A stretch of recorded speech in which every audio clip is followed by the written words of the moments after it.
Ahí está, ahora sí. Muy Bueno, bien, pues ya. muy buenos días tengan todos, apreciados alumnos, autoridades presentes. Me es grato darles una cordial bienvenida a esta actividad académica dirigida a los alumnos de Ingeniería Industrial. La universidad, con la ausencia de los maestros, se ha preocupado año con año de promover capacitación para nuestras ingenierías.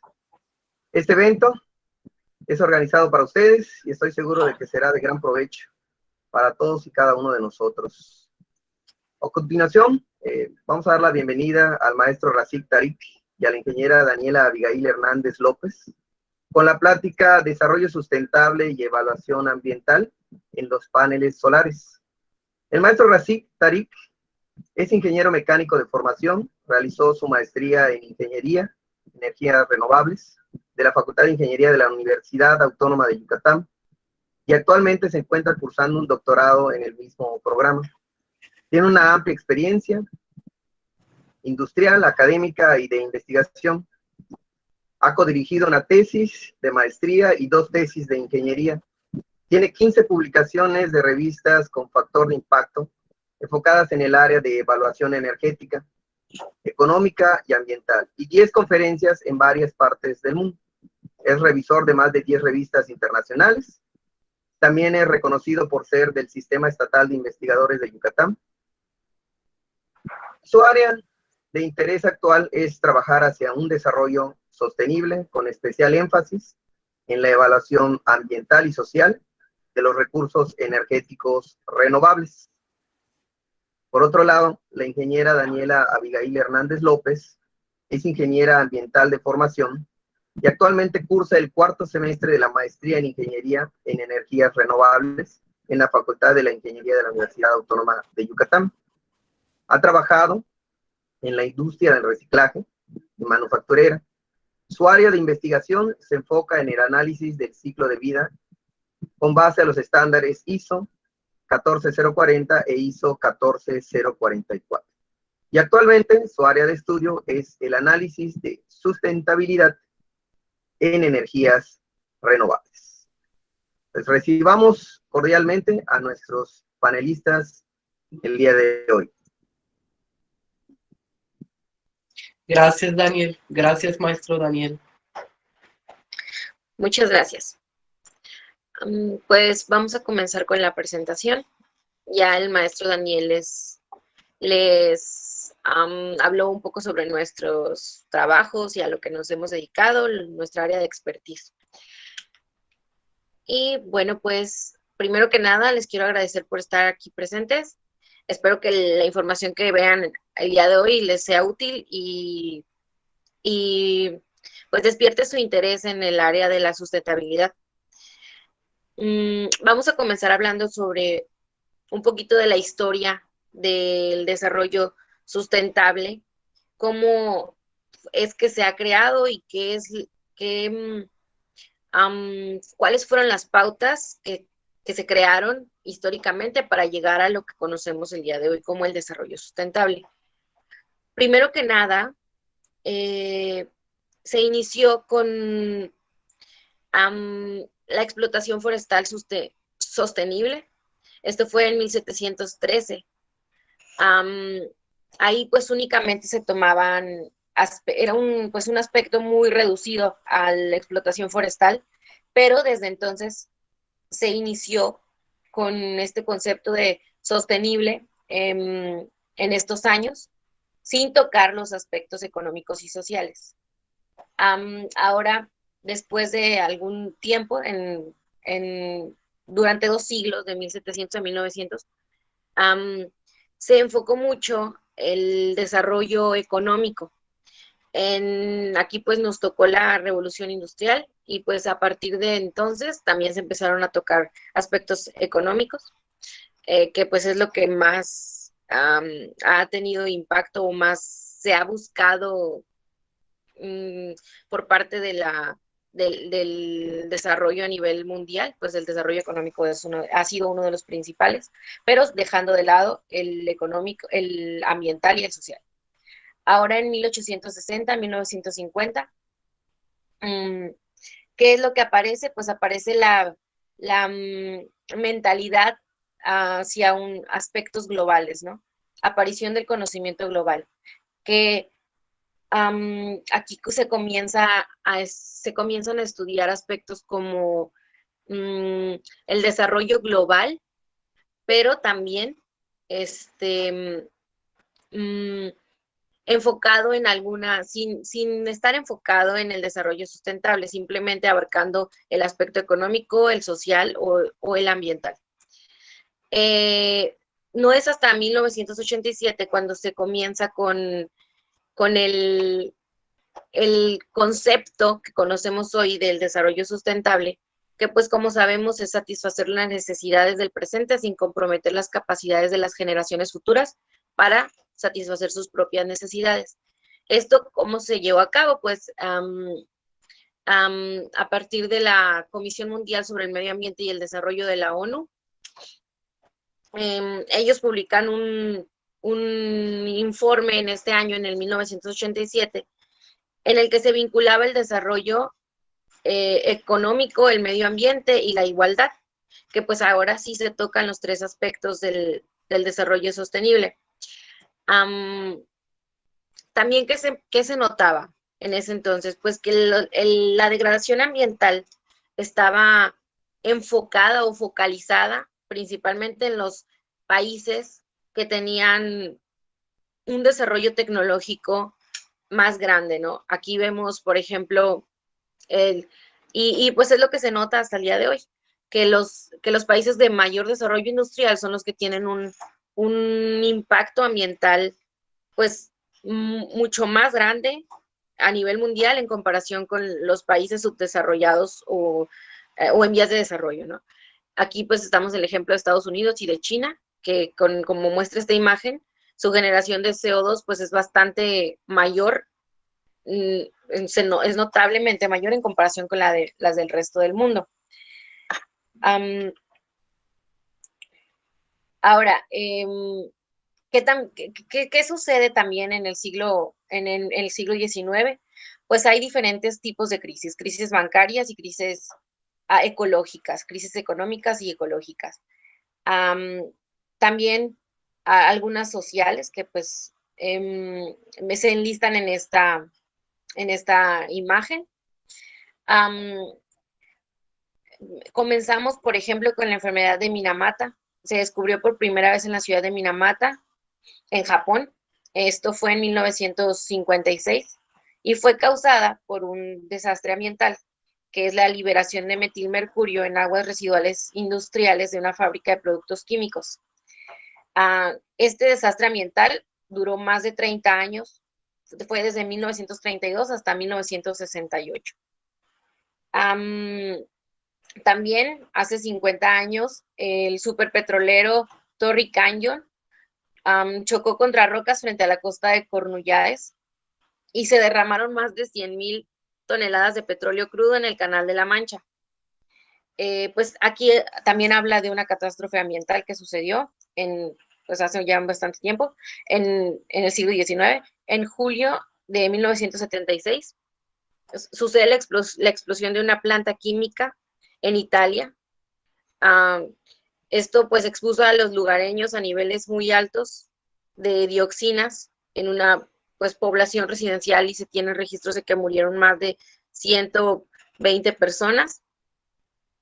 También, ¿qué ocurrió? Pues ocurrió el desastre de Bhopal, que fue un incidente de una fuga de gas entre la noche del 2 y el 3 de diciembre de 1984 en una planta de pesticidas en India.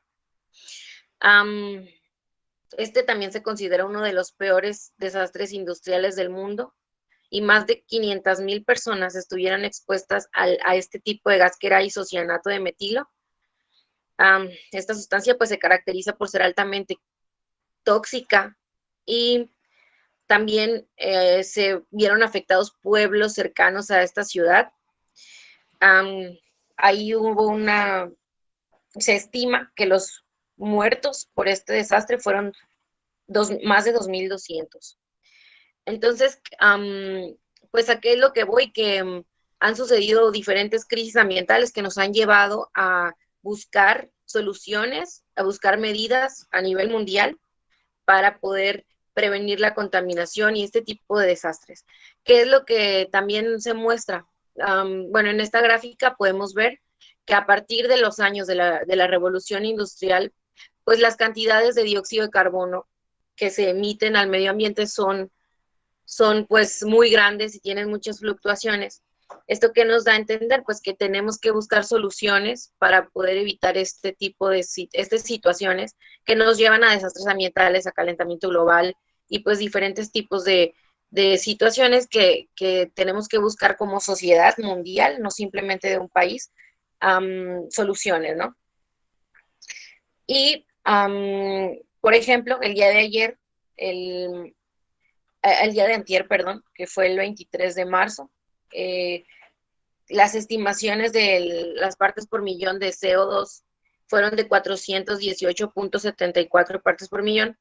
Esto pues es una de las cifras más grandes que se han registrado a nivel mundial.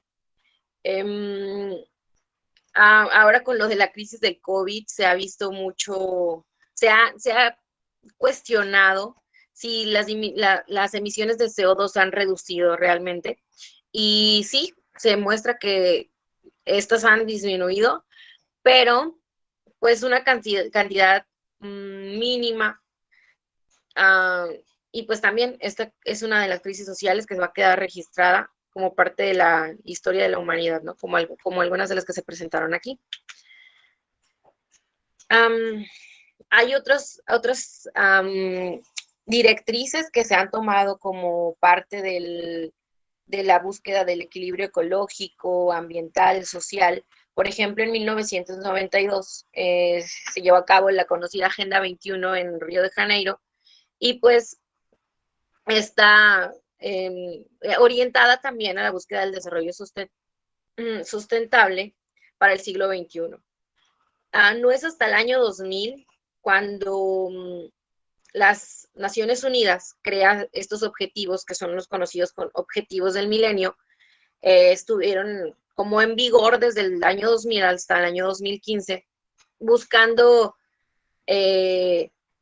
reducir la pobreza, atacar algunos de los problemas mundiales mediante una serie de objetivos o metas con un plazo determinado. Como les dije, fue desde el año 2000, tenía una vigencia hasta el 2015 y se consideran como son los conocidos objetivos del desarrollo del milenio. También en el 2002 se llevó a cabo la Cumbre Mundial sobre el Desarrollo Sostenible en Sudáfrica. ¿Y qué es lo que tenemos al día de hoy sobre el desarrollo sostenible? Bueno, pues el Acuerdo de París que se firmó o se llevó a cabo a partir del 2015. También el Protocolo de Kioto, que se conformó de dos partes, una de 1997 y 2005, con enmienda, o sea que los países que lo firmaron en aquel entonces tenían que ratificar en su compromiso con este Protocolo de Kioto. Esto se llevó a cabo en Qatar en el 2012 y pues está vigente hasta el día de hoy. Aquí pues vemos que algunos de los países que son muy criticados o fueron muy criticados por un mandatario de un país, pues que simplemente ya no quiso formar parte del Protocolo de Kioto, pero pues al parecer ya con el nuevo mandatario que llegó en Estados Unidos, parece que van a regresar a tener como metas las mismas que el Protocolo de Kioto planteaba. Bueno, y ahora con las conocidas y muy pues amplias los objetivos del desarrollo sustentable de las Naciones Unidas, que son la Agenda 2030, pues son una serie de objetivos que abarcan diferentes problemas mundiales, alrededor de 17, y son, pues también se muestran directrices y diferentes planes para que se cumplan estas metas. Cada país tiene diferentes estrategias, pero bueno, esto lo vamos a ver más adelante. Ok, regresando un poco al Acuerdo de París, pues este acuerdo fue básicamente la mitigación y adaptación y financiamiento del cambio climático, ¿no? Lo firmaron cerca de 196 países el 12 de diciembre del 2015 y entró en vigor el 4 de noviembre del 2016.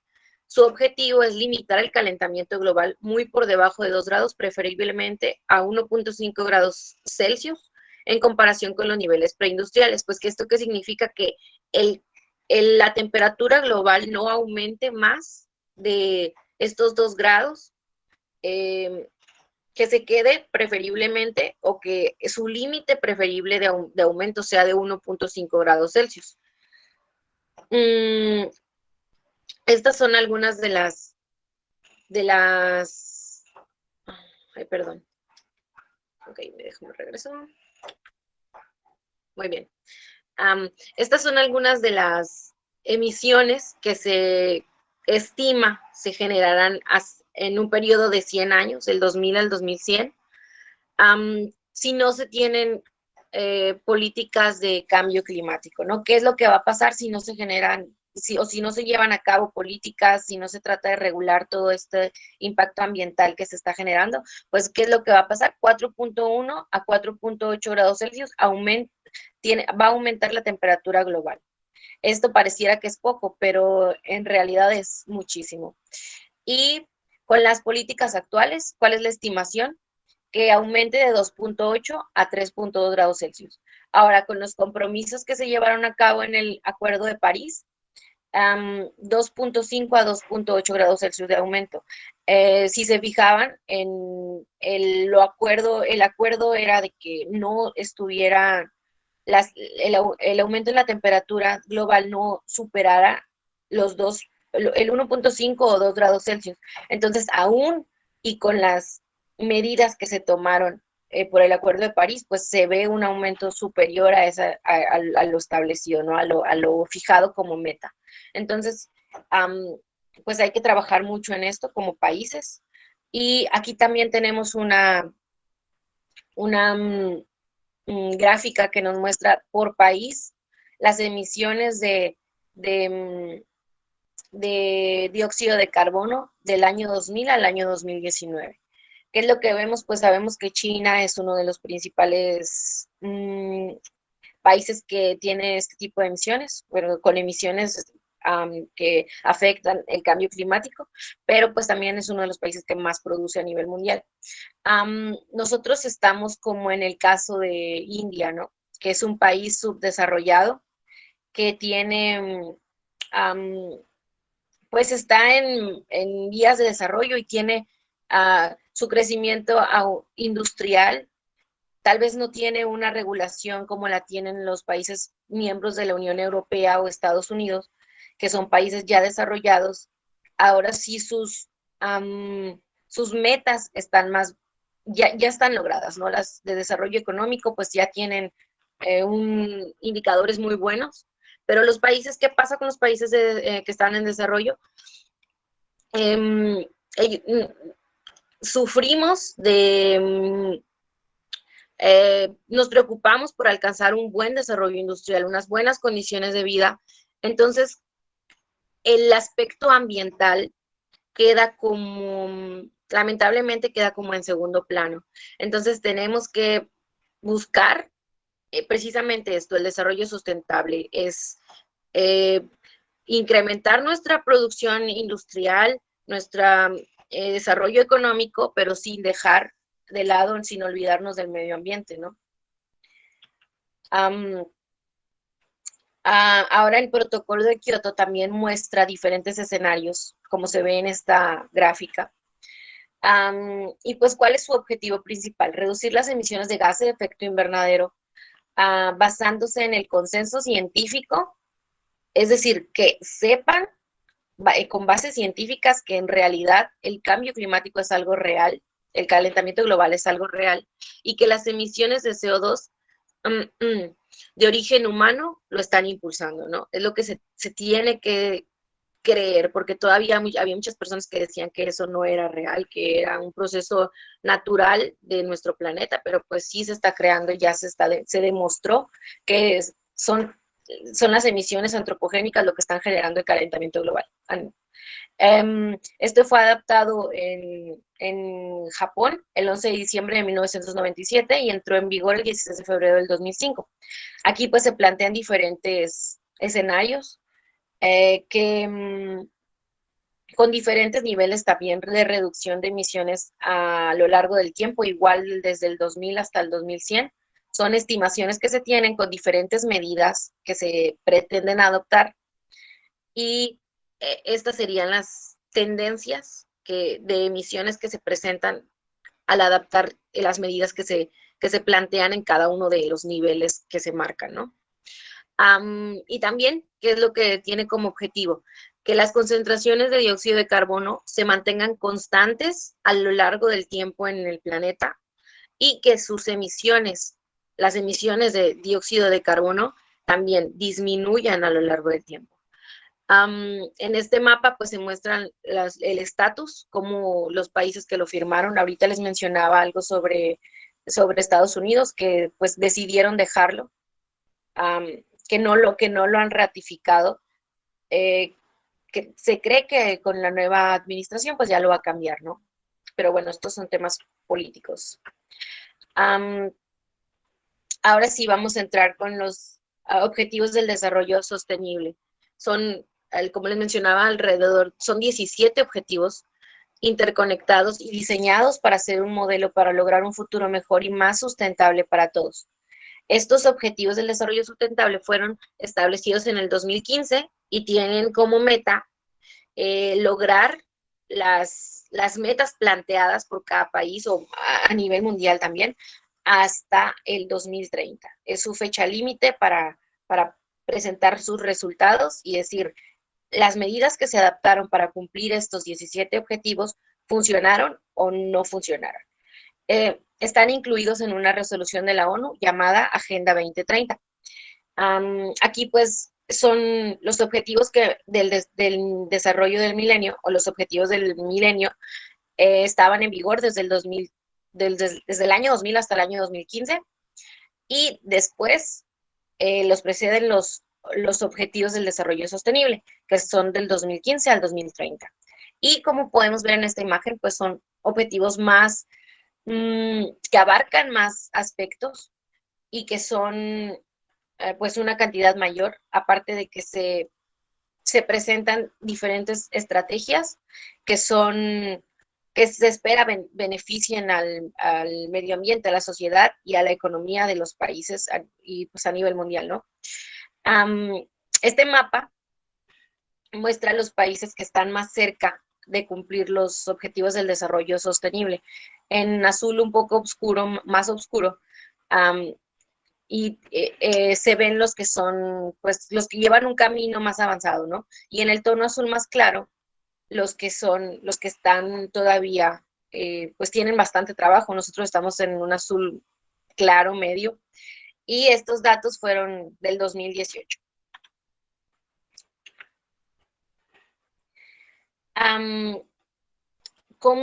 Aquí se ven cómo avanzó México para alcanzar los objetivos del desarrollo del milenio. Vemos que eran estos 8 objetivos los que estaban planteados. Afortunadamente, según los reportes que se presentaron por el gobierno de México, se alcanzaron 6 de los 8 objetivos. Solamente quedaron fuera reducir la mortalidad infantil y mejorar la salud materna. Bueno, esos son los que se plantean que quedaron fuera. Y estos son los 17 objetivos que México también, como parte de esta Agenda 2030, pues se plantea como estrategias para alcanzar el desarrollo sustentable en el país. Vemos que es hasta el fin de la pobreza, hambre cero, salud y bienestar, educación y calidad, igualdad de género, agua limpia y saneamiento, energía asequible y no contaminante, trabajo decente y crecimiento económico, industria, innovación e infraestructura, reducción de las desigualdades, ciudades y comunidades sostenibles, producción y consumo responsable, acción por el clima, vida submarina, vida de ecosistemas terrestres, paz, justicia e instituciones sólidas, alianzas para lograr los objetivos. Y pues, ¿cuál es la estrategia que se lleva a cabo a nivel mundial para lograr alcanzar estos objetivos? Pues se tiene una escala global, ¿no? Que es esos países que firmaron esa gente o miembros de la Agenda 2030 plantean los objetivos a nivel nacional con diferentes estrategias. Después cada estado lleva un control, un monitoreo y sigue estrategias y pautas para lograrlos. Y luego finalmente a escala global. ¿Cómo debería de ser? Pues empezar por la escala global, ¿no? De poco a poco ir subiendo hacia escala estatal, hacia escala nacional. Actualmente no hay un reporte a escala nacional, pero a escala estatal ya lo hay. Vamos a verlo. Este es el reporte que se tiene para el estado de Yucatán. Con el avance en el cumplimiento de los objetivos, como vemos, hay algunos en los que todavía falta mucho trabajo. Por ejemplo, agua limpia y saneamiento es uno de los que tiene apenas un 34% de avance. Pero, por otra parte, en el objetivo 11, que es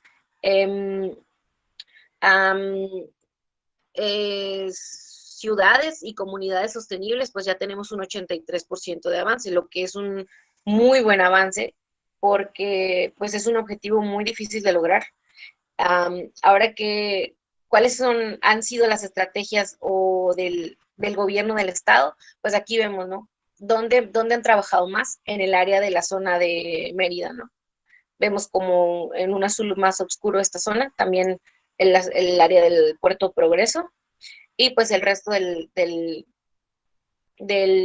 los municipios pues están más o menos en el mismo avance, ¿no? ¿Cuándo empezó a trabajar el gobierno en esto? El reporte dice que empezaron el 10 de diciembre del 2018. Han seguido una serie de proyectos, trabajos, que encaminados a lograr precisamente estos objetivos de la Agenda 2030. Y pues este reporte llegó hasta el 20 de julio del 2020. Ahora invito al maestro Rasek para que hable sobre la segunda sección. Eso sería la fin de la primera sección. Primero que nada, no soy perfecto hablando en español, entonces en el fin de la presentación me pueden preguntar cualquier detalle que hay. Mira, como estaba explicando Daniela, que aún nos falta mucho para lograr objetivos de desarrollo sustentable de escala estatal.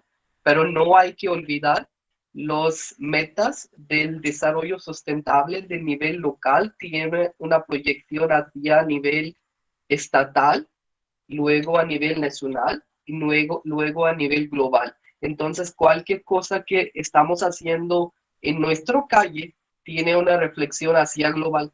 Entonces, como vimos que en Yucatán aún nos falta mucho el parte el parte de desarrollo sustentable donde hablan de agua, ¿no?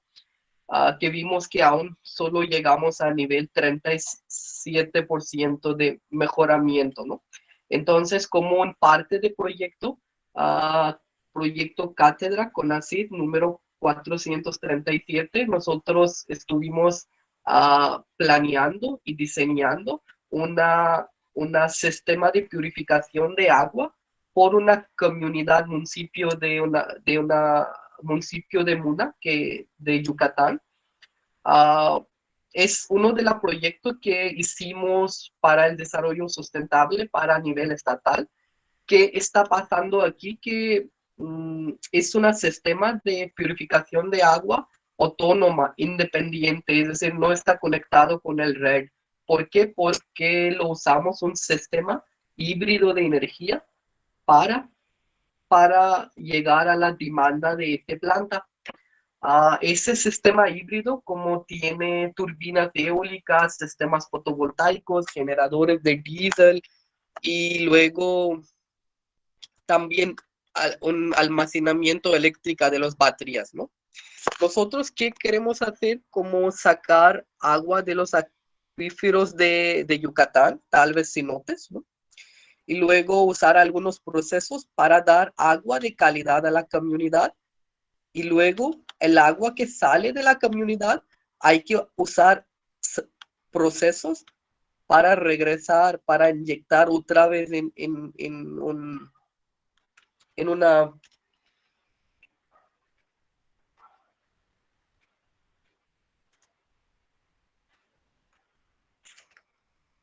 ¿Sí me pueden escuchar, maestro Daniel? Ver, Rafik, ver. Por la activación del audio de Daniela, sí se te escucha, pero en la grabación, como habías comentado de interés, sería recomendable. Ah, exactamente, ahora sí, ya está.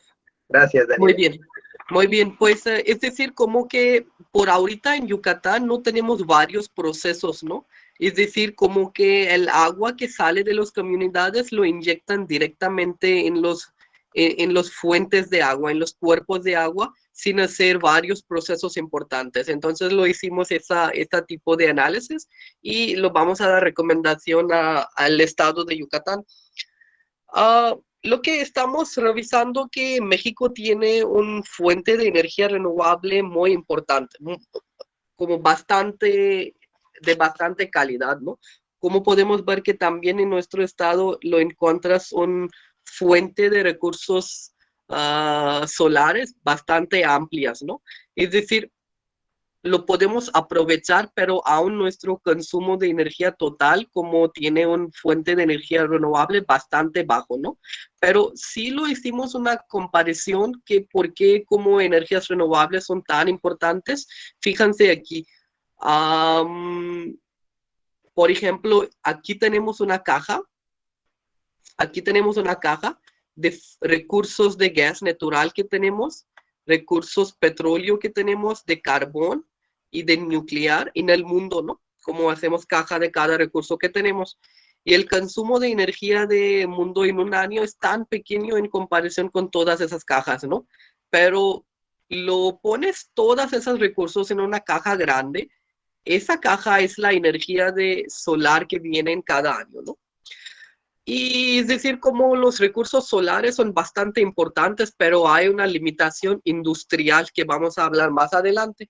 Y que vemos que México tiene un reporte donde dicen que son problemas nacionales, ¿no? Entonces, cambio climático, energías renovables, sustentabilidad, todos están integrados como problemas nacionales de México, ¿no?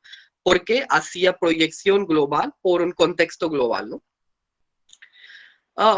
Particularmente hablando de paneles fotovoltaicos, que son algunos equipos que capturan energía solar y son equipos electrónicos y a la salida, como tienen la salida de electricidad directamente, ¿no?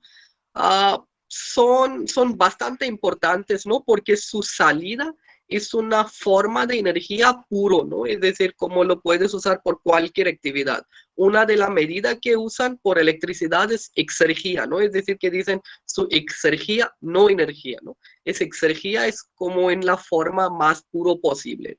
Y luego, como vemos aquí, que los precios de paneles fotovoltaicos quedan bajando por años, ¿no?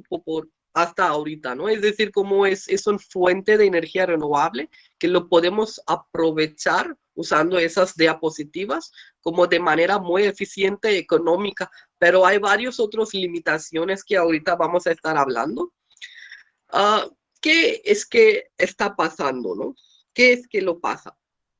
Lo que está pasando es que la dirección de implementación de metas de sustentabilidad es global hacia local. Como hay un desarrollo objetivo global, luego viene a nivel nacional, luego viene a nivel local. Pero las personas que están en etapa global, ellos no conocen qué son los problemas a nivel local. ¿Qué es que lo hacen?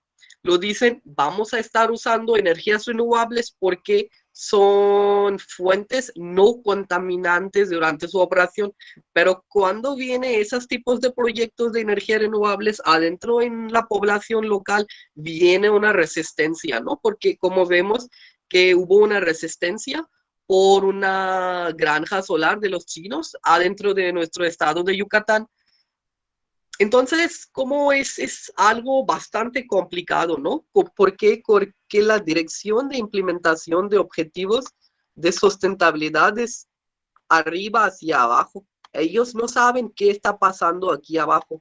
Entonces, nosotros realizamos un artículo publicado sobre esos tipos de problemas que encontramos, que por qué un sistema de energía renovable que es sustentable y todo, pero se rechaza de manera social, ¿no? Entonces, así lo llamamos como un nexo socioambiental, que es decir, algo era justicia para el ambiental. ¿Por qué? Porque las energías renovables no tienen una contaminación durante su operación, puede causar una injusticia social. Y así vienen unas limitaciones de sustentabilidad, porque en el concepto de sustentabilidad dice que tenemos que considerar todos los actores, ambiental, social, energética. ¿Y por qué una justicia ambiental puede causar una injusticia social? Déjame doy un ejemplo de un caso de estudio que vimos por el país Morocco. ¿Qué lo pasó? Cuando iniciaron a hablar sobre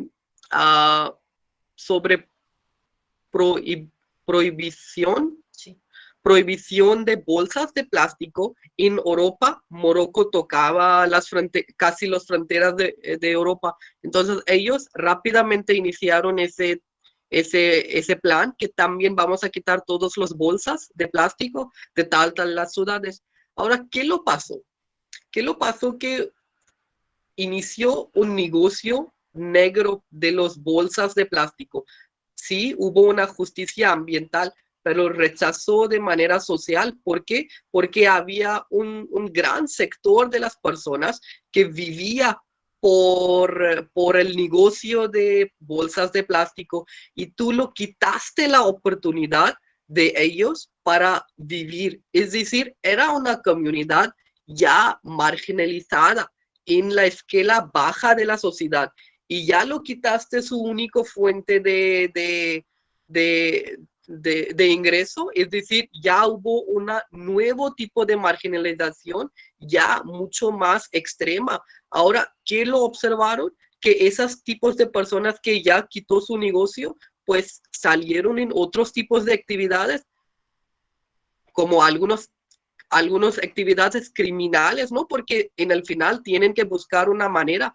Es decir, como que es muy complicado, ¿no? Cómo hacer una justicia ambiental y una justicia social. ¿Qué lo vimos aquí en un caso de estudio de Yucatán, ¿no? ¿Qué lo pasó? Esos son los resultados de nuestra investigación, ¿no? ¿Qué lo pasó? Llegó una parque solar para implementar en San José Tipque, ¿no? Un pequeño lugar en Yucatán, ¿no? ¿Qué lo pasó? Ahora aquí llegó tres diferentes tipos de poderes, ¿no? Como una poder era poder económica, ¿no? De las empresas, porque en el final ellos tienen dinero. Y uno poder era político y uno poder era sociocultural. ¿Qué lo hicieron? Chocaron todos, ¿no? Porque empresa tiene dinero, gobierno tiene poder política, y la gente tiene su poder de resistencia de esos cambios. ¿Qué hubo? Como tuvieron los terrenos de las personas locales por algunos como contratos bastante, no como bastante problemático, ¿no? Que no eran aceptables por el nivel social, y hubo instalación de paneles fotovoltaicos de granja, todo, ¿no? Pero luego llegó una resistencia bastante fuerte y ya no pudieron seguir con el proyecto. Es decir, algo que dijeron que era bueno en nivel global, ya no era bueno en nivel local, porque hubo una resistencia social. Entonces es bastante complicado esos problemas de sustentabilidad, ¿no? Entonces yo por eso siempre recomiendo que la dirección de sustentabilidad de arriba hacia abajo es bastante bueno, pero tenemos que regresar de abajo hacia abajo, abajo hacia arriba, que también tenemos que considerar. Eso era el fin de segunda sección y vamos a iniciar a hablar más sobre impactos ambientales, ¿no? Porque ya vimos que hay varios factores en desarrollo sustentable. Hay un factor impactos ambientales, ¿no? Entonces, por ahorita esa sección vamos a estar hablando de impactos ambientales y vamos a explicar varias técnicas que lo usan, por qué son importantes, porque tenemos que considerar los tres ingredientes, ambiental, económico y social, para un mejor futuro en conjunto con la política y gobernanza.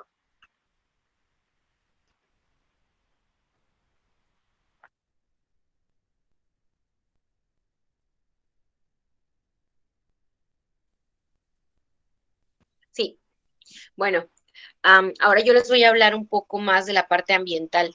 ¿Qué es lo que se hace para la evaluación ambiental de proyectos, de productos, de diferentes tipos de actividades?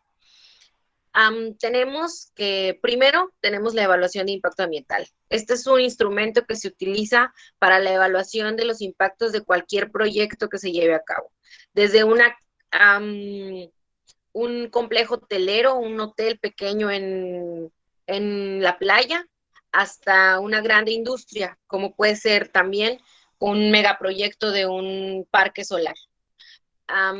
También tenemos la evaluación de riesgos ambientales, que esto es, evalúa las actividades de ciertas industrias y pues nos dice cuál es el peligro o el daño potencial que se puede generar al llevar a cabo este tipo de actividades. Y finalmente, tenemos la evaluación de impacto de ciclo de vida. Esta es una metodología que es bastante compleja y tiene como objetivo comprender y evaluar la magnitud y la importancia de los impactos ambientales potenciales para un sistema de producto a lo largo de su ciclo de vida. ¿Qué es lo que quiere decir que a lo largo de su ciclo de vida? Desde el momento en el que se extraen los materiales para la generación o fabricación de cierto producto hasta el momento en el que se va a disponer ya como un residuo, pasando por las etapas de fabricación, de transporte, etapas de operación y mantenimiento, si tiene que haber algún otro transporte para poder procesar el material o el producto como un residuo. Esto está normado por las normas ISO y pues aquí se presentan algunos de sus alcances, ¿no? ¿Qué es lo que se conocen como algunos alcances del ciclo de vida? Desde la extracción de materiales, que es desde la cuna, se conoce, desde la cuna hasta la tumba, ¿no? Que es cradle to grave. Entonces, aquí si se fijan, pues pasa por ciertas etapas, que son la extracción de los materiales, la manufactura de los materiales, la manufactura de los productos, la etapa de su uso, el fin de su vida y este tipo de análisis consta de 4 etapas, que son la definición de su objetivo y alcance, el análisis de inventario, que esto es todas las entradas y salidas, básicamente es un balance de materia y energía a lo largo de todo el proceso del producto, la evaluación del impacto y finalmente la etapa de la interpretación, esto según la ISO 14040. Y bueno, aquí tenemos un caso que es la comparación de los impactos generados por una bombilla incandescente y una luz de fluorescente compacta, ¿no? Sabemos que una pues gasta muy poca energía a lo largo de su vida y es de 15 watts y la bombilla es de 60 watts. El costo de la bombilla es pues mucho más económico aparentemente, pero cuesta 12 pesos contra 103 pesos, ¿no? Al final, pues el costo del ciclo de vida, o sea, a lo largo de todas sus etapas, por el consumo de energía, la electricidad que necesita y su costo inicial, el costo de la bombilla, pues es de 1,071 pesos por 10,000 horas de operación. En cambio, el uso de la luz fluorescente es de 368 pesos a lo largo de su ciclo de vida. Entonces aquí ya vemos un caso en el que aparentemente algo que era mucho más económico, pues resulta ser mucho más caro, ¿no? 3 veces o un poco más del costo del ciclo de vida la luz fluorescente compacta. Ahora, en cuanto a los impactos ambientales, aquí se presentan diferentes categorías de impacto que se utilizan precisamente para el análisis de ciclo de vida. Estas categorías de impacto pues utilizan ciertas unidades que es nada más la suma de todos los impactos se convierten en una única unidad. Es como calcular el dióxido de carbono equivalente que se emite por alguna, a lo largo de, no sé, una bolsa de plástico, un foco. Esto es, lo hemos visto comúnmente como la huella de carbono, pero aquí vemos otros tipos de impactos que se generan. Vemos que hablando sobre el CO2 equivalente, las lámparas incandescentes, pues en su ciclo de vida, en la etapa de uso es donde más utilizan. ¿Por qué? Porque usan una gran cantidad de energía. En la etapa de manufactura están básicamente igual que las lámparas fluorescentes, pero en la etapa de disposición, la lámpara fluorescente pues tiene un impacto negativo, ¿no? Ahora, este es un caso que vemos aquí en Mérida, ¿no? Hace poco se empezó con la construcción de una ciclovía. La ciclovía es muy buena porque permite a los usuarios de bicicletas transitar de forma segura, aparte que tal vez una persona que se movía en coche ahora tiene la manera segura de transportarse en bicicleta. Estos tipos de proyectos son sustentables y son ambientales, solo que, por ejemplo, si quisiéramos hacer un análisis de ciclo de vida de esta ciclovía, tendríamos que evaluar los impactos que se generaron por la etapa de su construcción y también algo que se notó mucho y que a pesar de ser un proyecto que puede ser considerado como sustentable, se utilizaron grandes cantidades de pintura. Entonces, aquí la pintura, aunque parezca no ser algo considerable, pues es una de la industria de las pinturas, es una de las industrias que más impactos negativos tiene en el medio ambiente. Y pues al usar grandes cantidades de pinturas, tal vez ya le restó sustentabilidad a ese proyecto que era considerado como sustentable, ¿no? Aquí viendo los impactos ambientales de diferentes tecnologías de generación energética consideradas como sustentables, y enfocándonos en los paneles fotovoltaicos, vemos que son unas de las tecnologías de menos impacto ambiental. Aquí los vemos, son una de las que menos impacto ambiental tienen. Y si nos vamos a la generación de energía a partir del carbono, pues vemos que es una de las que mayor impactos negativos tiene, ¿no? Esto pues en emisiones de gases de efecto invernadero.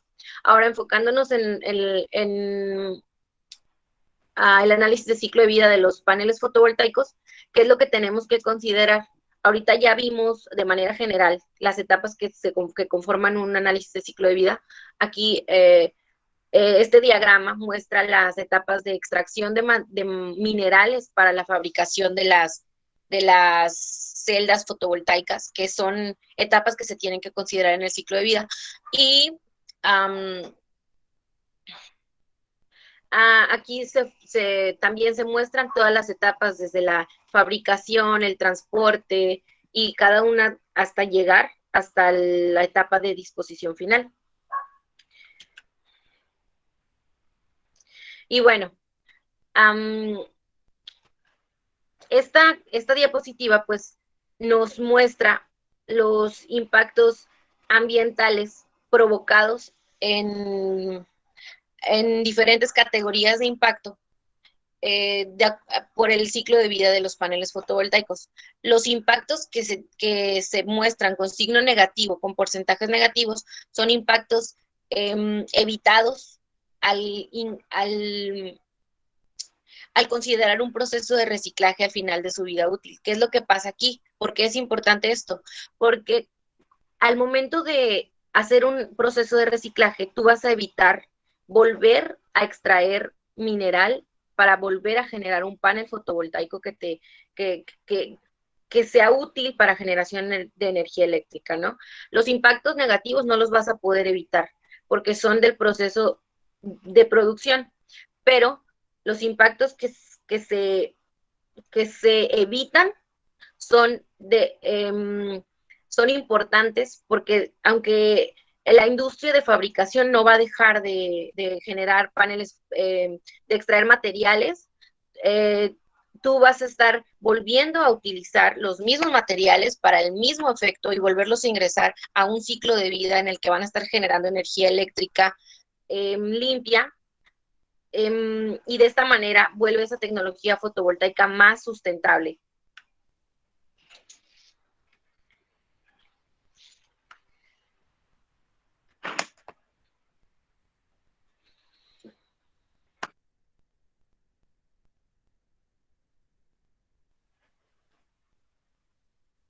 Ok, haciendo un resumen de toda esa plática que ya hablamos, que, uh, que es bastante complicado los problemas ambientales, sociales, por la vista económica también, ¿no?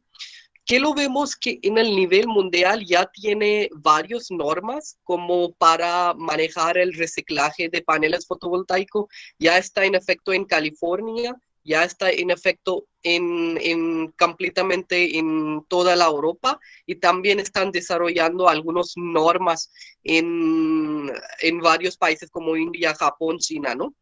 Ahora, ¿qué es que lo pasa, no? Por ejemplo, hay varios países en el mundo donde no hay normas, donde no hay estándar sobre el manejo de residuales de los paneles en el fin de su vida útil. Entonces, ¿qué lo pasa? ¿Qué lo pasa? Que los otros países como quedan en un estado vulnerable. ¿Y qué puede pasar? Que los residuales de esas partes del mundo ya desarrollado lo pueden mandar su fin de vida residuales a otras partes del mundo. Y así pasa, por ejemplo, la basura electrónico de Europa está viajando hasta África, hasta India, y qué está pasando, hay lugares completamente bien rellenos con esa como basura electrónica, ¿no? Y así provoca problemas ambientales y allá, problemas ambientales, asimismo problemas salud allá.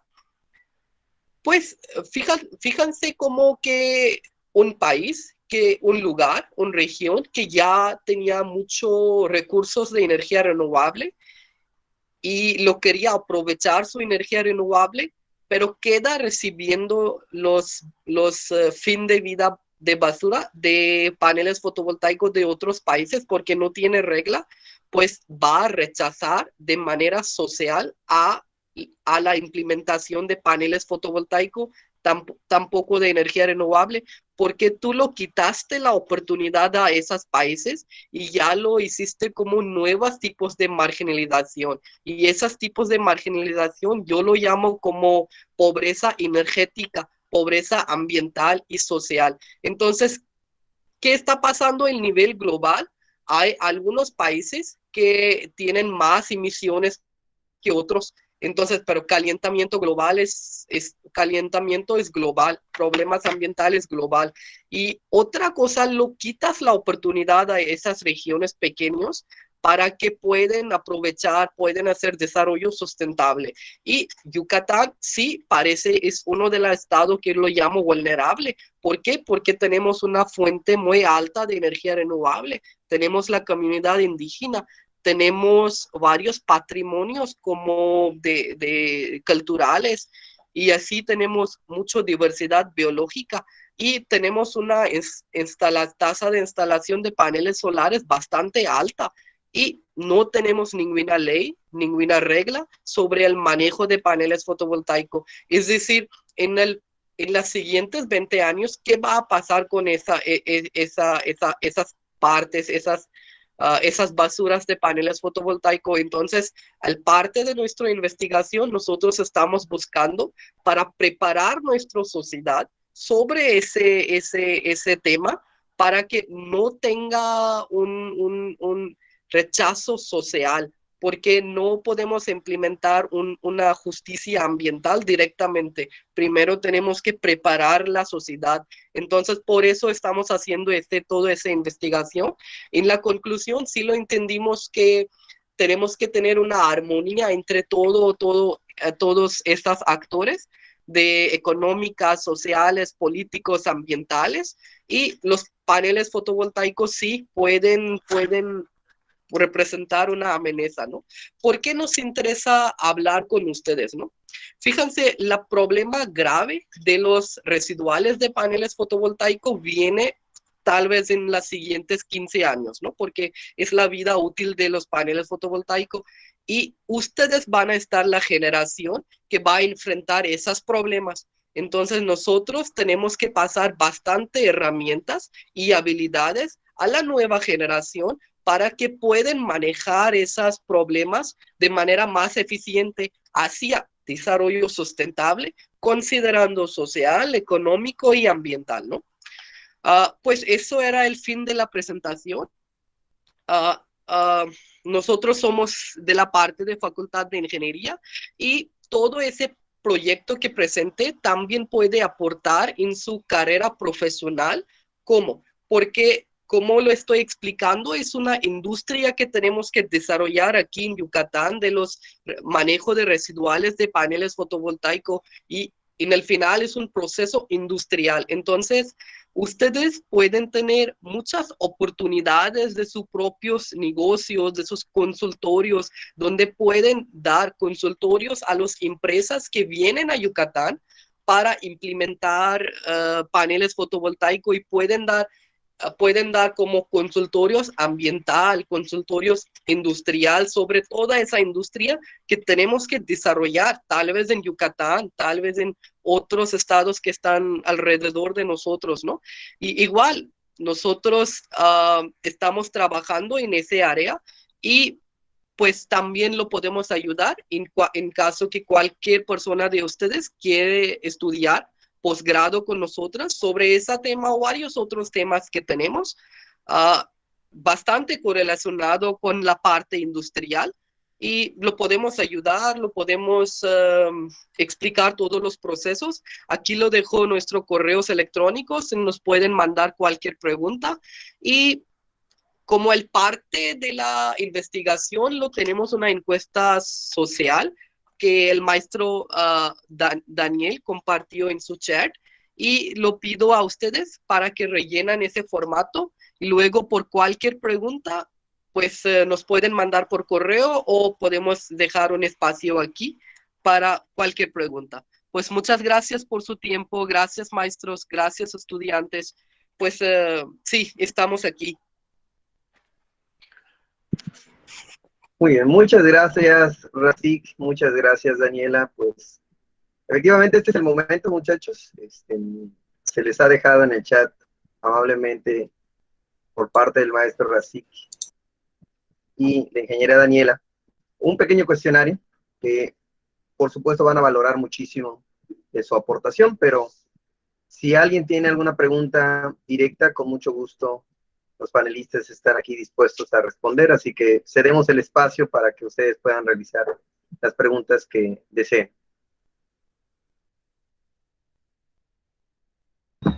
Buenos días, yo tengo una pregunta. ¿Cuál es la vida útil de un panel solar fotovoltaico?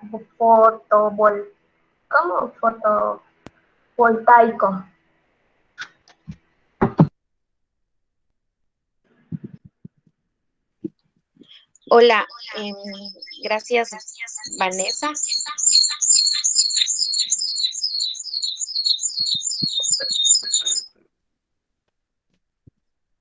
Gracias, Vanessa, por tu pregunta. Se estima que un panel fotovoltaico tiene como una vida útil de los 20 hasta los 30 años.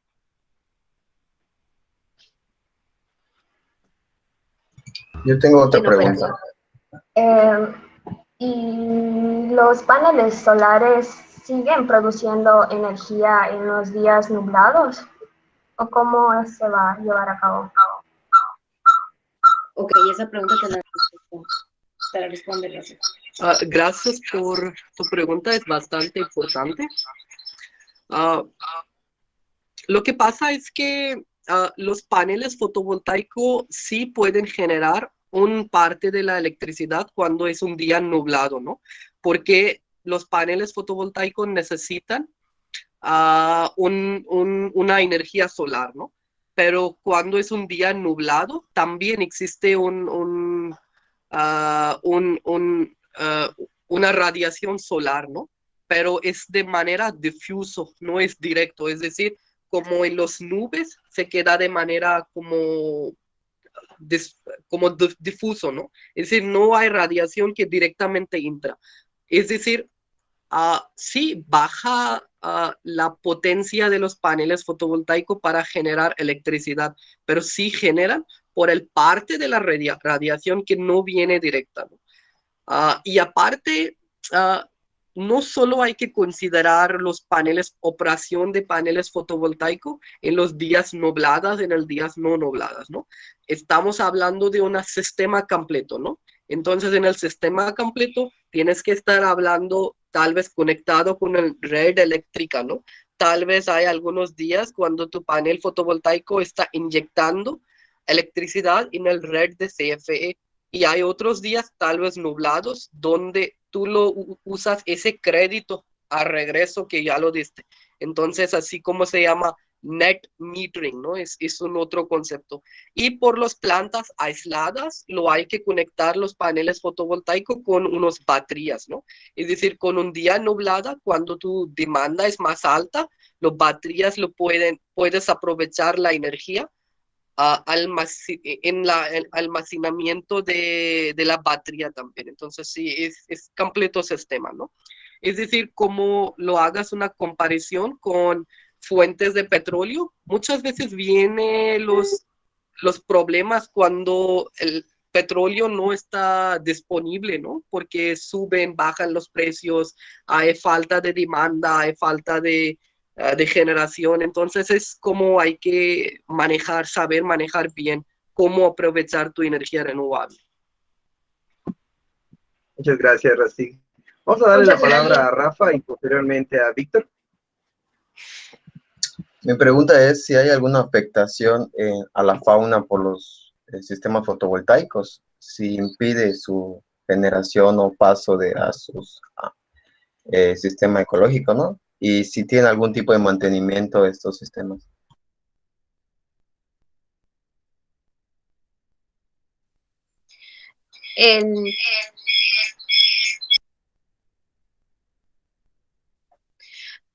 Ambientalmente, sí hay de hecho, en las evaluaciones de impacto ambiental que les mencioné que se hacen para cualquier proyecto, se toma en cuenta esta afectación al medio ambiente. El uso de suelo de las tecnologías fotovoltaicas es una de las desventajas que tiene porque necesita grandes extensiones de terreno para poder instalar un parque o una granja fotovoltaica. Entonces, a la fauna y a la flora sí se ven afectadas, pero precisamente por eso se llevan a cabo estas evaluaciones, para determinar si el sitio en el que se pretende instalar este tipo de tecnologías o de proyectos es susceptible si al llevar a cabo el proyecto van a ver afectadas especies, por ejemplo, en peligro de extinción, especies de preservación en diferentes estatus. Entonces ahí es cuando se rechaza el proyecto y no se lleva a cabo.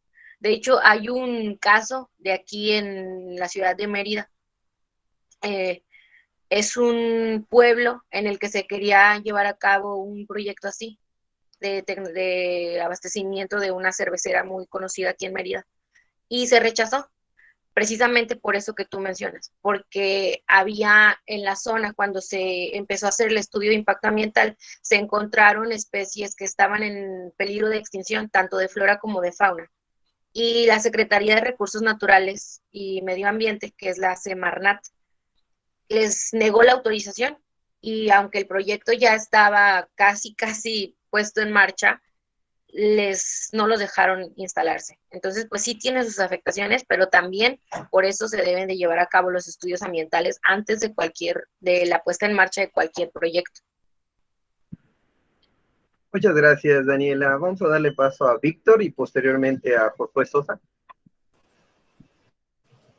Sí, buenos días.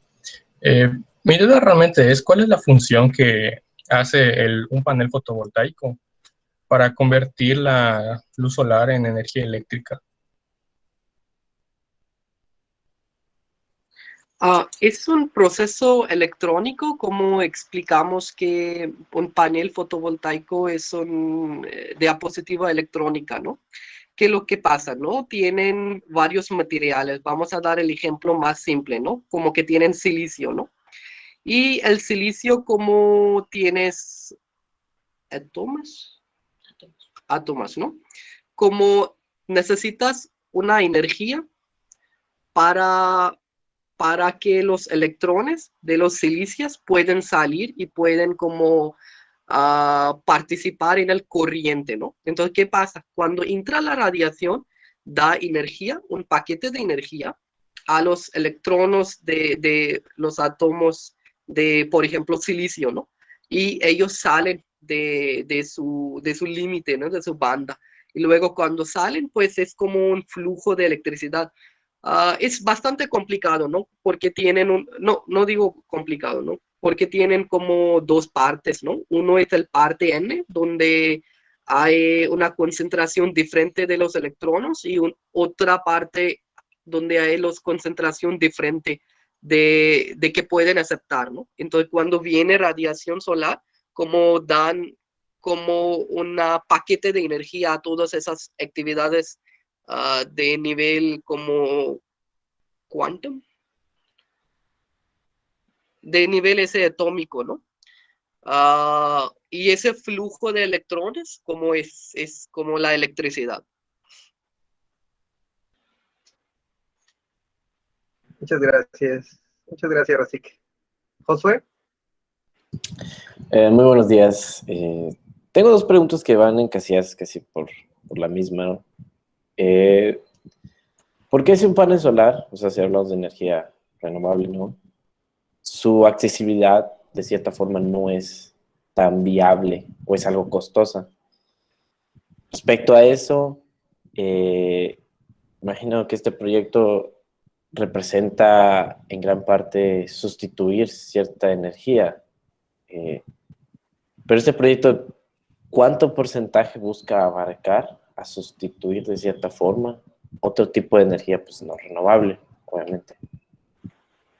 Ok, tu primera pregunta es bastante importante, ¿no? Yo siempre lo explico a cualquier persona que me pregunta eso, ¿no?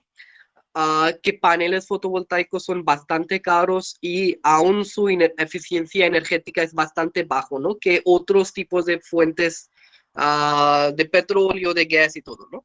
Pero fíjate, hay una investigación de más de un siglo atrás de ese ciclo combinados, turbinas de gas y todo.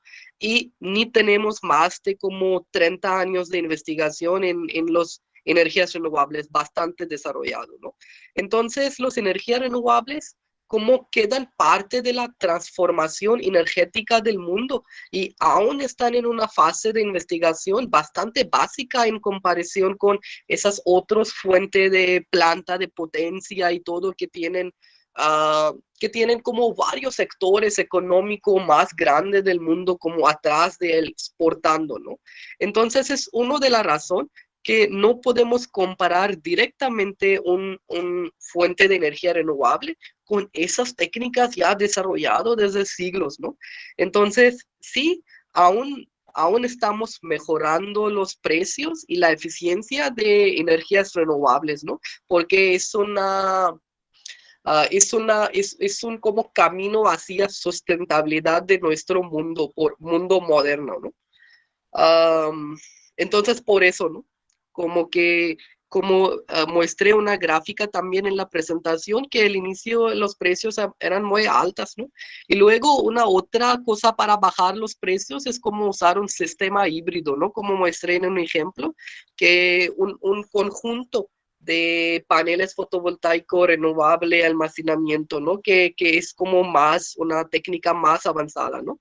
¿Qué es que lo hacen, no? Los paneles fotovoltaicos aprovechan mucho espacio en la tierra, pero las turbinas eólicas no aprovechan tanta espacio para generar la misma potencia, ¿no? Entonces, si tienes un espacio y tienes los problemas, pues puedes ir hacia energías eólicas y muchas veces energía solar, ¿no? Hay una otra cosa por el futuro de energía solar, de paneles fotovoltaicos que lo veo. Ah, mira, por los paneles fotovoltaicos sí lo inicias a integrar arriba de los techos o integrado de los edificios. Es un futuro hacia más como sustentabilidad, porque así no vas a estar aprovechando las tierras, los bosques, como los otros problemas de ambiental, porque ya tienes integrado en los techos, ¿no? Y dicen que como todos los problemas de nuestra energética mundial se terminan solo 20% de los techos, lo utilizamos por paneles fotovoltaicos, ¿no? Y tu segunda pregunta, la verdad no lo entendí muy bien, ¿no? Tal vez me puedes mandar por correo y algo así. Perfecto, muchísimas gracias. Gracias, Josué. Gracias, Racik. César, adelante con tu pregunta. Buenos días. Estaba pensando en una problemática que se pudiera dar si estos paneles solares se llegan a difundir en bastantes partes del mundo. ¿Se pueden reciclar los materiales con que están hechos? Porque pues yo creo que igual podría ser una problemática después, ¿no?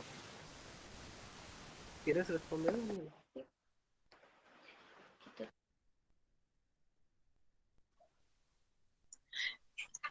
Sí, es muy buena la pregunta, la verdad, porque hay mucho, es algo muy nuevo, pero sí se pueden reciclar los componentes de los paneles fotovoltaicos, específicamente el silicio y algunos otros materiales muy valiosos que son como plata, que llevan los paneles fotovoltaicos. Entonces, hay un proceso, de hecho, una investigación que estamos haciendo ahorita, considera la comparación de los impactos ambientales que se generan por la producción, bueno, por los paneles fotovoltaicos sin considerar el reciclaje al final de su vida útil. Y otro caso en el que se lleva a cabo el mismo proceso productivo, los mismos años operando, pero cambiamos el escenario del fin de vida. ¿Qué es esto? Considerando precisamente eso que tú mencionas, el reciclaje de sus componentes. Hay un proceso de reciclaje que está a escala piloto y hasta el 2018 estaba en escala piloto, ya no he tenido información sobre eso, pero estaba proyectado a escala industrial en Italia y hay un artículo sobre eso. Ellos reciclan los componentes de los paneles fotovoltaicos con un método que ellos le llamaron FRELP, un proyecto FRELP. Y este proyecto se encarga de utilizar diferentes métodos químicos, térmicos, para rescatar los componentes de los paneles fotovoltaicos y que estos componentes vuelvan a ser útiles para volverse a integrar a un ciclo de vida de paneles fotovoltaicos nuevos. Entonces, sí se pueden reciclar y pues es algo, como te menciono, relativamente nuevo, todavía está en investigación, pero también ya hay técnicas que están industrializadas en Italia y en Francia, me parece. Entonces, pues, es una buena solución para volver los paneles fotovoltaicos una tecnología todavía más sustentable. Me gustaría agregar un comentario por la explanación que dio Daniela por tu pregunta, César. Fíjate, sí son cosas de energía renovable y todo, ¿no? Pero en el final es una industria de su tema, ¿no? Es un proceso, es una industria donde ustedes pueden aportar mucho Y como que lo digo, que hay mucha oportunidad porque esos procesos ya están desarrollados en el mundo, pero no en México. Y aquí hay bastante oportunidad de trabajo en el futuro, por tal vez un posgrado, tal vez en una forma de consultoría, industria, ¿no? Entonces, aquí hay un futuro que lo veo con mucho, donde puedes brillar mucho aquí en México. Sí, como ingeniero industrial, ¿no? En la parte de los procesos. Ok, correcto. Muchas gracias. Gracias, César. Muchas gracias por sus preguntas, muchas gracias por sus respuestas. Rodrigo. Hola, buenos días. Mi pregunta es más basada hacia la parte económica. Para que sea sustentable, por ejemplo, ¿sería viable hoy en día tener algún panel solar en comparación a lo que yo voy a gastar en mi recibo de luz? O sea, porque sabemos que los precios de los paneles solares son elevados y en relación a eso, ¿sí retorna mi inversión que voy a hacer con un panel solar? Muy bien. Sí, tu pregunta es bastante importante, ¿no? De verdad, análisis económico es bastante importante por paneles fotovoltaicos, ¿no? ¿Por qué? Porque hay un indicador en análisis económico que se llama payback period, es decir, como tiempo de recuperación de dinero, ¿no? Y la estimación depende de los recursos de solares que lo tienes, ¿no?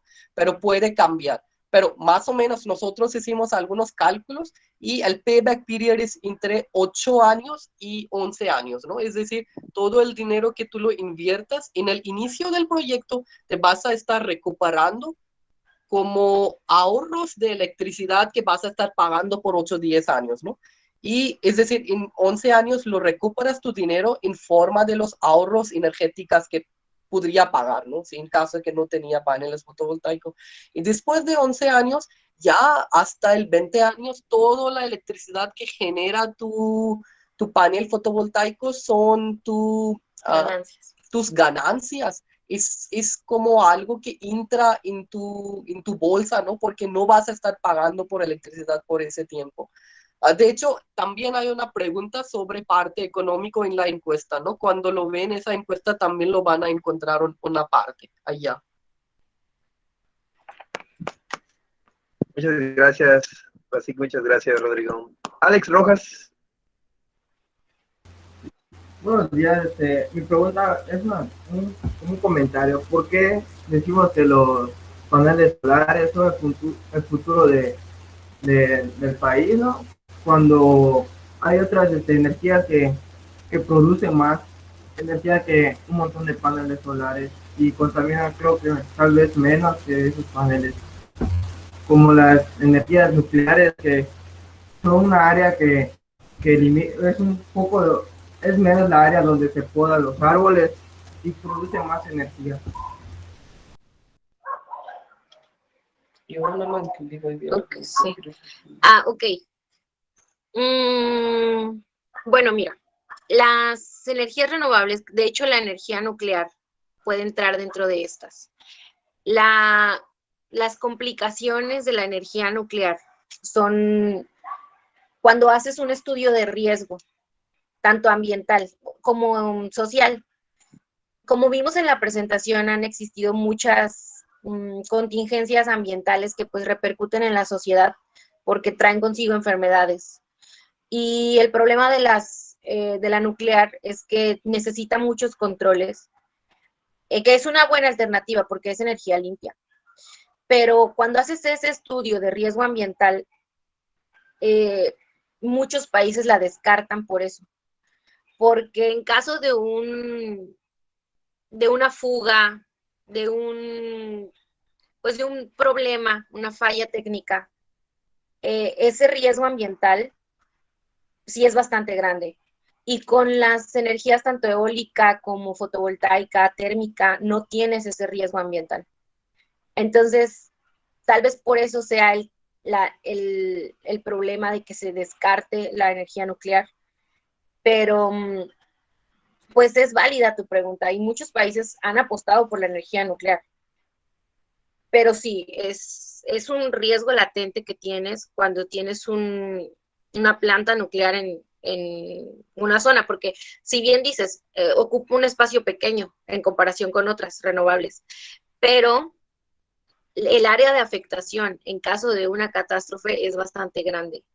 Y pues te digo, ese riesgo lo evitas al tener otras energías renovables, como la eólica, la solar, la térmica. Gracias, Alex. Gracias, Daniela. Vanessa Rodríguez.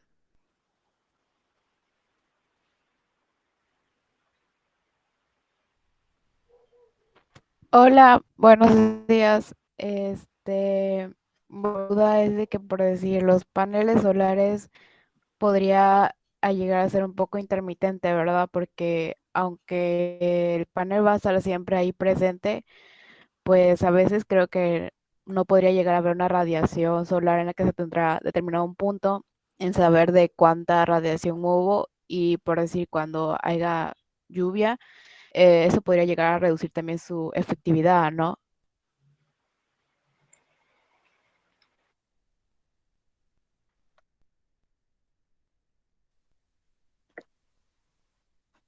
Buenos días. Sí, tu pregunta tiene sentido, ¿no?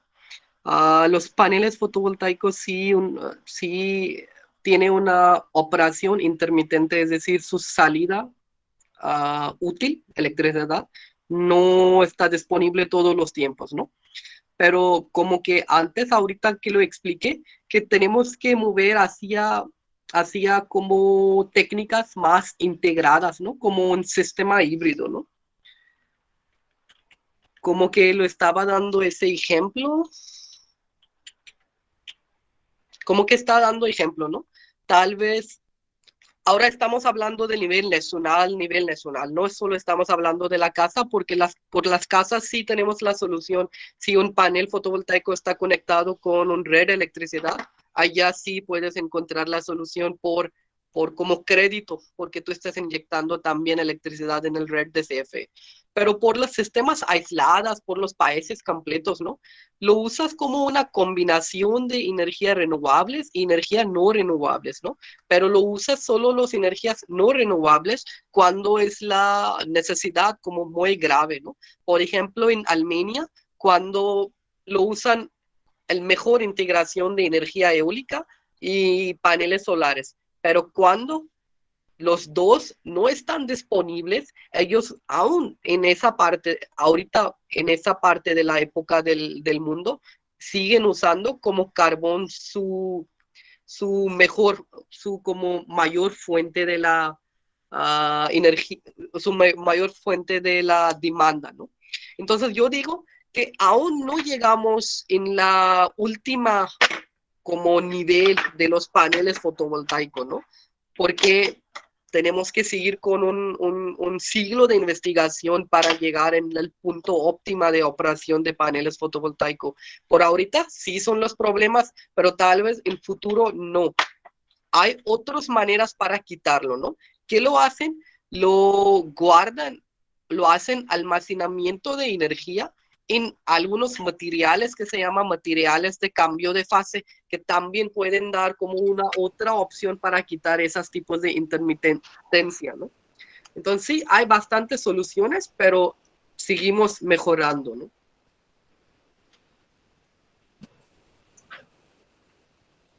Muchas gracias, muchachos. Muchas gracias. ¿Alguna pregunta adicional?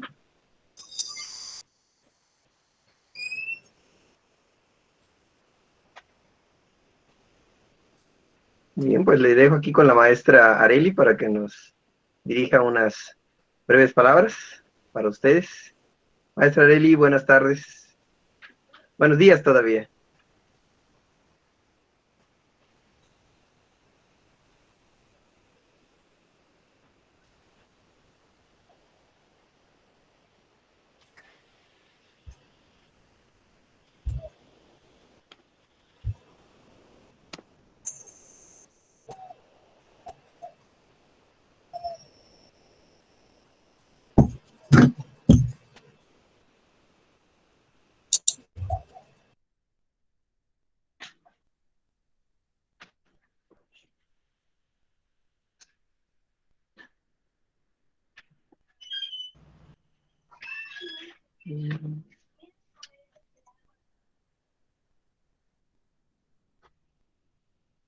Ya vi que está entrando y saliendo de la conferencia. No sé si tiene problemas de conexión de repente.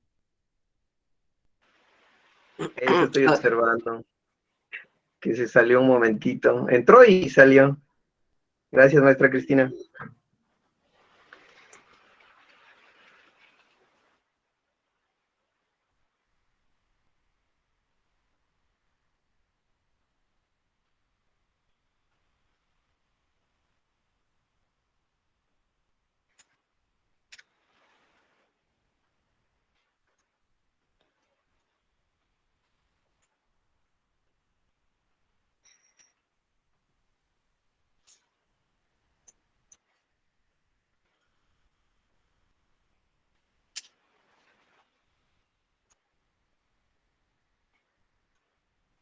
¿Cuántos había antes?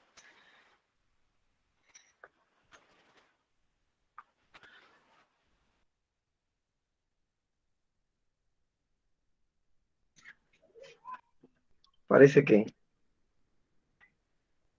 se desconectó la maestra Lili. Bueno, pues muy bien, muchachos. A nombre de la Universidad Mesoamericana de San Agustín y, por supuesto, a nombre de la maestra coordinadora de la carrera de Ingeniería Industrial, pues hacemos el atento reconocimiento al maestro Rashid Tariq y a la ingeniera Daniela Hernández por haber impartido la plática virtual Desarrollo Sustentable y Evaluación Ambiental de los Paneles Solares a los estudiantes de Ingeniería Industrial de la Universidad Mesoamericana de San Agustín, el día 25 de marzo del 2021.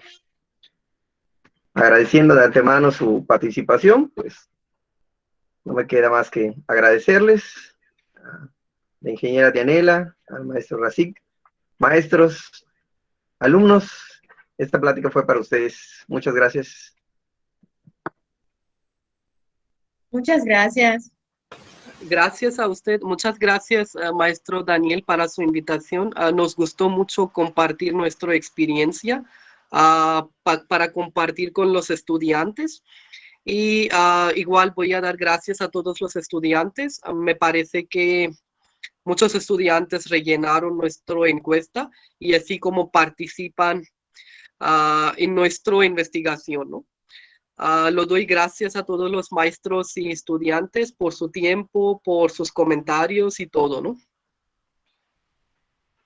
Gracias. Gracias. Nos vemos. Gracias.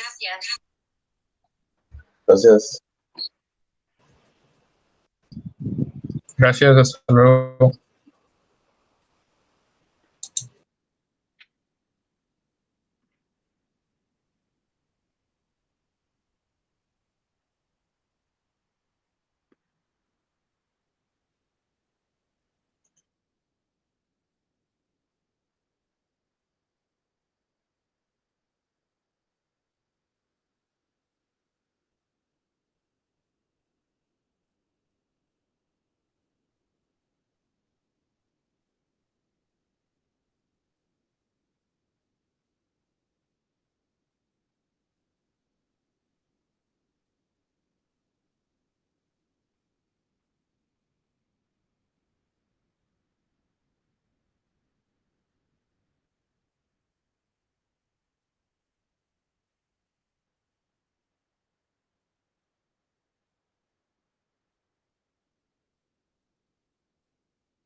Muchas gracias por la invitación, Dani. Al Estuvo contrario, Cristina. muy interesante. Sí, fíjate. No Si soy tienes ingeniero. oportunidad, ¿me podrías Sí. pasar la liga del de la conferencia. Andaba Claro yo que sí, sacando datos y me cambiaron las diapositivas, entonces para que yo los pueda capturar, que claro los que sí, pueda claro que sí. enviar. Ya se salieron, este, Y sí vi, me imaginé sí, que sí se igual salieron, estabas. sí, sí, perdón. Pues me estaba quedando precisamente por ellos, por algún detalle, ¿no? En Sí, particular, yo pero también. veo que se salieron. Si gustas, no creo que haya problema. Permíteme, le aviso. Porque pues precisamente él me comentaba de que si alguien tenía en particular alguna duda o de las tantas cosas que suelen hacer, pues él con mucho gusto dejaba un correo, pero creo que Sí lo no anoté, lo... ¿Sí lo sí lo anotaste? anoté, Ah, bueno, lo capturé, lo anoté, en todo caso, pues le mando correíto. ándale. De todos modos, yo les hago llegar, lo voy a subir a la plataforma y la maestra creo que me hace el favor de mandárselos a ustedes también. Ah, muchas gracias. Pues ya Claro, está, claro. entonces, muchas gracias, buen día. Al contrario, gracias a ustedes por asistir, Alex, Juan, los que se quedaron. Bye. Bye, bye.